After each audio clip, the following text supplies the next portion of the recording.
여러분, 사건이 걷잡을 수 없이 커지고 있습니다. 단순히 통일교 한학자 총재의 개인 비리가 아닙니다. 이제 불길은 여의도 정치권 전체, 그중에서도 거물급 인사들의 실명을 직접 겨냥하기 시작했습니다.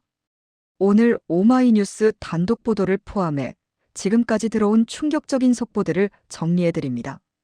우리가 주목해야 할 이름이 하나 더 등장했습니다. 바로 나경원 전 의원입니다. 나경원은 천정궁에 갔는가 안 갔는가? 지금 정치권에서 이 질문이 터져나왔습니다. 민주당 지도부가 통일교 특검의 가속 페달을 밟으면서 갑자기 나경원 전 의원을 소환하라고 압박하고 나선 겁니다. 도대체 통일교의 성지라 불리는 저 천정궁에서 과연 무슨 일이 있었던 걸까요? 그리고 오늘 예정되어 있던 핵심 인물, 윤영호 전 본부장의 2차 조사는 왜 무산된 걸까요? 경찰 조사실 안과 밖에서 벌어지는 숨막히는 수싸움, 그리고 대통령실에서 흘러나온 종교단체 해산이라는 초강수까지. 오늘 뉴스 속 깊은 이야기, 통일교 게이트의 새로운 국면을 낱낱이 파헤쳐드립니다. 먼저 오늘 구치소 상황부터 알아보겠습니다. 크리스마스 이브인 오늘, 경찰청 국가수사본부는 서울구치소를 찾았습니다. 한학자 총재에 대한 두 번째 접견 조사를 위해서입니다. 지난 17일 1차 조사 이후 딱 일주일 만입니다. 경찰은 한 총재를 상대로 여야 정치인들에게 후원금을 줬는지, 그 대가로 무엇을 받았는지 3시간가량 집중 추궁했습니다. 하지만 결론부터 말씀드리면 한 총재의 입은 굳게 닫혀 있었습니다. 전해진 바에 따르면 한 총재는 나는 모르는 일이다, 실무진 선에서 이뤄진 일일 뿐이다라며 여전히 혐의를 전면 부인하고 있습니다.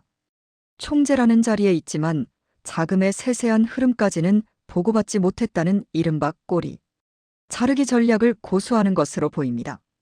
그런데 오늘 진짜 뉴스는 한학자 총재가 아닙니다. 더 심각한 문제는 바로 옆방 윤영호 전 세계 본부장에게서 터졌습니다. 경찰은 당초 오늘 한 총재와 윤 전 본부장을 동시에 조사할 계획이었습니다. 이 두 사람의 진술이 엇갈리는 부분을 파고들어 누가 거짓말을 하고 있는지 밝혀내려 했던 거죠. 그런데 윤영호 전 본부장이 조사를 거부했습니다. 아예 조사실로 나오지 않은 겁니다. 이게 무슨 의미일까요? 지난 11일 1차 조사 때는 순순히 응했던 그가 왜 갑자기 태도를 바꿨을까요? 윤 전 본부장은 이번 사태의 스모킹건, 즉 핵심 열쇠를 쥐고 있는 인물입니다. 특검 수사 당시에는 정치인들에게 돈을 줬다는 취지로 진술했다가 재판이 시작되자 그런 말 한 적 없다며 말을 싹 바꿨습니다. 그리고 이제는 아예 입을 다물어버린 겁니다. 법조계에서는 이를 두고 침묵의 카르텔이 작동하기 시작했다고 분석합니다. 자신이 입을 여는 순간 통일교 조직 전체가 무너질 수 있다는 위기감, 혹은 누군가로부터 버티라는 시그널을 받은 것은 아닐까요? 윤영호가 입을 다물자 수사의 불똥은 엉뚱한 곳으로 튀었습니다. 바로 정치권입니다. 오늘 정치권에서는 폭탄 발언이 쏟아졌습니다.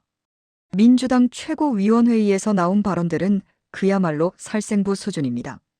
민주당은 통일교 특검만 할 게 아니다라고 선언했습니다. 그러면서 신천지까지 포함해서 특검을 해야 한다고 판을 키웠습니다.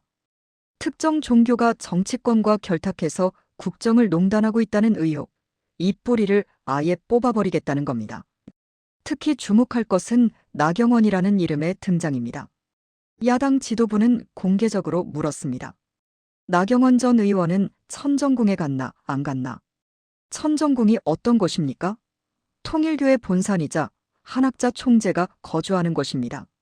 일반인은 접근조차 힘든 그곳에 유력 정치인이 드나들었다면 그 자체만으로도 엄청난 메시지를 줍니다.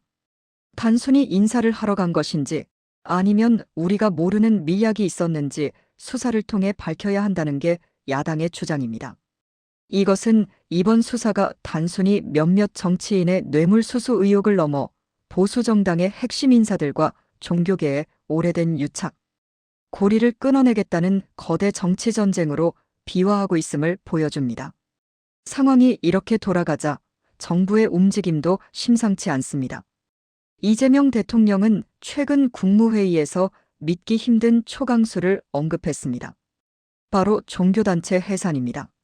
종교가 본연의 역할을 벗어나 정치에 개입하고 불법 자금의 온상이 된다면 그 존재 이유를 물을 수밖에 없다. 사실상 통일교를 겨냥한 해산 명령 가능성까지 열어둔 셈입니다. 과거 일본에서도 아베 전 총리 피격 사건 이후 통일교 해산 명령 청구가 이슈가 됐었죠. 지금 대한민국에서도 그와 비슷한, 아니 더 강력한 폭풍이 몰아치고 있는 겁니다. 윤영호 전 본부장은 입을 닫았고 한학자 총재는 혐의를 부인하고 있습니다. 하지만 경찰은 자신만만합니다. 왜일까요? 바로 물증이 있기 때문입니다.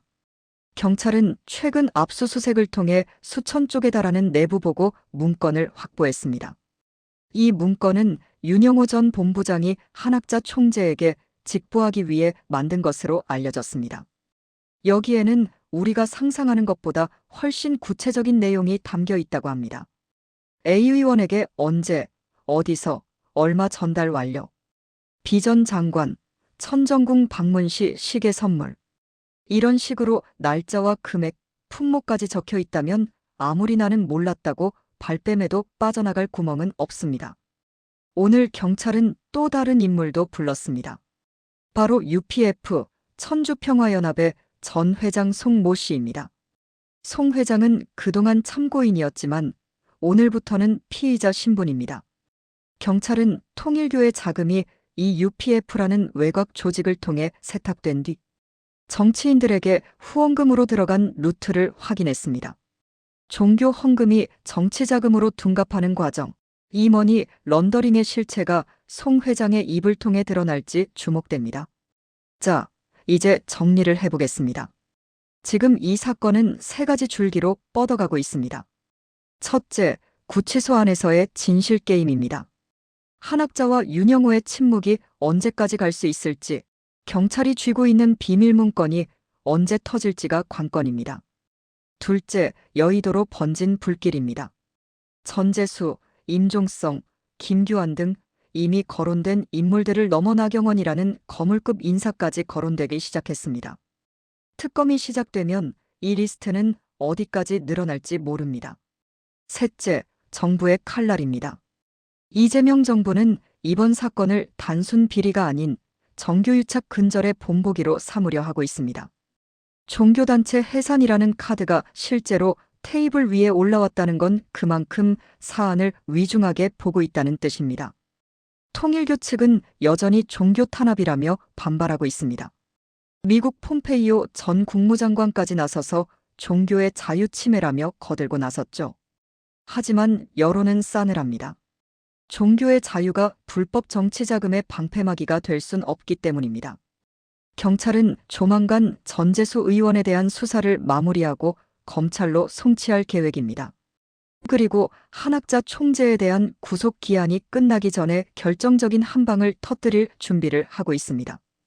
그 한 방이 무엇일지, 그리고 침묵하고 있는 윤영호 전 본부장이 언제 심경의 변화를 일으킬지 저희가 끝까지 추적하겠습니다. 나경원 전 의원의 천정궁 방문 의혹, 그리고 신천지까지 확대되는 특검 논의. 대한민국을 뒤흔들고 있는 이 거대한 소용돌이 속에서 저희는 팩트 하나만을 잡고 가겠습니다. 오늘 영상이 도움이 되셨다면 구독과 좋아요, 그리고 알림 설정 부탁드립니다. 여러분의 작은 관심이 진실을 밝히는 큰 등불이 됩니다. 지금까지 뉴스 속 깊은 이야기였습니다.